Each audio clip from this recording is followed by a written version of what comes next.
पत्नी ने न जाने क्या किया था कि पति ने उसे एक बार में कई थप्पड़ जड़ दिए। हमेशा हर सिचुएशन को शांति से हैंडल करने वाली पत्नी भी इस बार इतनी अशांत हो उठी कि उसने अपनी चप्पल ही निकाल कर पति की ओर दे फेंकी। चप्पल पति के बालों को छूते हुए निकल गई।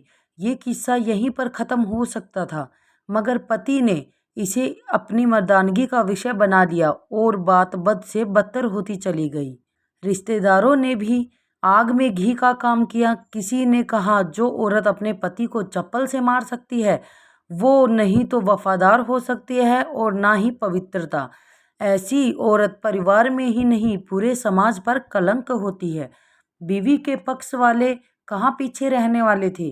किसी ने कहा 21वीं सदी में जो स्त्री के साथ मारपीट करते हैं उन्हें तो जेल भेज देना चाहिए। तो कोई कहता जरूर उसको कोई और पसंद आ गई होगी, इसलिए अब अपनी पत्नी से मारपीट करने लगा है। बात कोर्ट तक पहुंच गई। दोनों पक्षों ने एक दूसरे के खिलाफ केस फाइल कर दिया।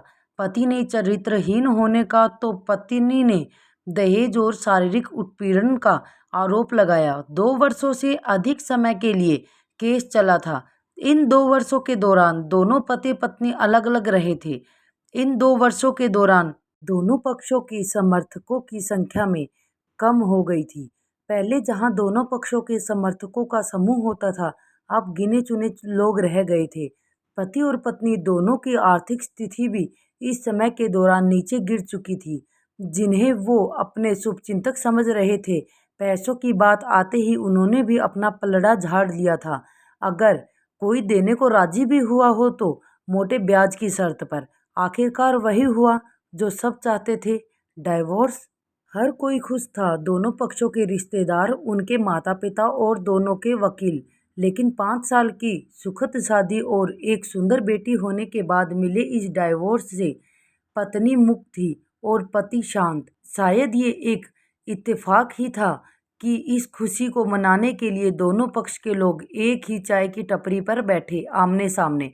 इत्तेफाक इसलिए क्योंकि ज़्यादातर लोग जो एक दूसरे के विरोध पक्ष को सपोर्ट कर रहे थे वे एक दूसरे को अच्छे से जानते भी नहीं थे। पति पत्नी भी इन सभी से दूर एक दूसरे के सामने मेज पर बैठे। पत्नी ने पति से कहा, अब तो खुश होंगे ना, तुम्हारे मन की जो हुई है मुबारक हो। तुम भी तो आज जीत गई हो। मुझसे तलाक तो तुम्हें भी मिल गया है।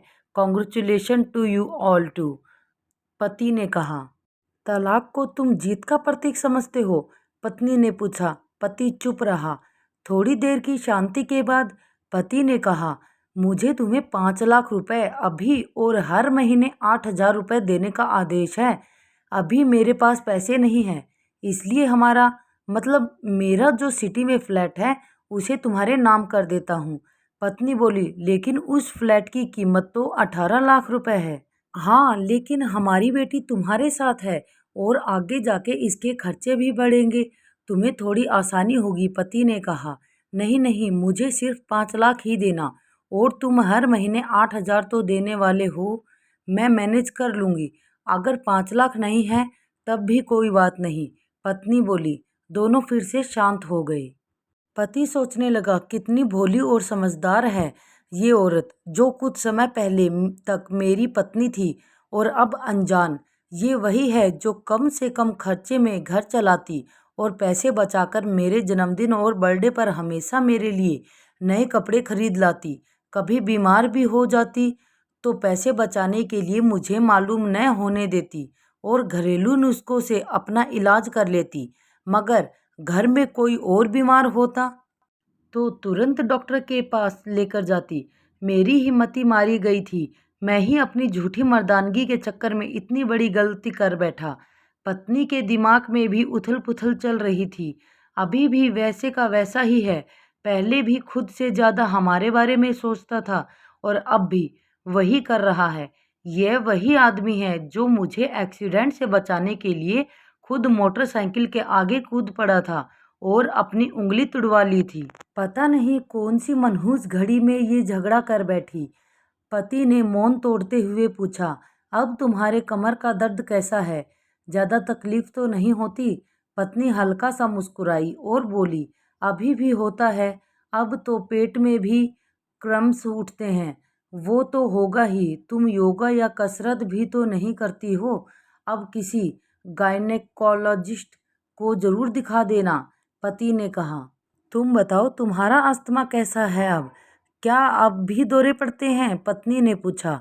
हाँ, पड़ते हैं, पहले से ज्यादा, क्योंकि अक्सर इन्हेलर भूल जाया करता हूँ। याद दिलाने के लिए तुम जो नहीं हो अब, पति बोला। पत्नी की आंखों में आंसू आ गए। वो बोली, तुम्हें मेरे चरित्र पर सवाल नहीं उठाने चाहिए थे। ये तो परिस्थिति आती ही नहीं। हाँ, मैं जानता हूँ, तुम बहुत अच्छी हो। मुझसे गलती हो गई, बहुत बड़ी गलती। मैं लोगों के बहकावे में आ गया था, पति बोला। तुमने भी तो जो मुझ पर दहेज का इल्जाम लगाया था, वो बोला, गलत था, और इस बात को मुझे भी पछतावा हुआ, पत्नी ने कहा। पति कुछ कहना चाह रहा था, लेकिन हिचकिचा रहा था। पत्नी ने पूछा, कुछ कहना चाहते हो? वो बोला, क्या अब सब पहले जैसा नहीं हो सकता? क्या मतलब? पत्नी बोली। मतलब कि हम फिर से पहले की तरह पति पत्नी बनकर, सच्चे दोस्त बनकर नहीं रह सकते, पति बोला। पर ये डिवोर्स के पेपर पेपर दिखाते हुए पत्नी ने कहा। फाड़ देते हैं, पति ने अपने पास रखे डाइवोर्स के पेपर फाड़ते हुए कहा। पत्नी ने भी अपने पास रखे पेपर फाड़ दिए। सभी हैरान थे, वकील, रिश्तेदार और माँ बाप। पति पत्नी दोनों एक दूसरे के हाथ में हाथ पकड़े अपने घर की तरफ चले गए।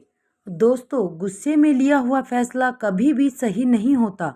गुस्सा एक ऐसी वजह है जो पूरी जिंदगी नष्ट कर सकता है। कृपया करके कभी भी फैसला ले तो शांत मन से ले, गलतफहमी से ना ले।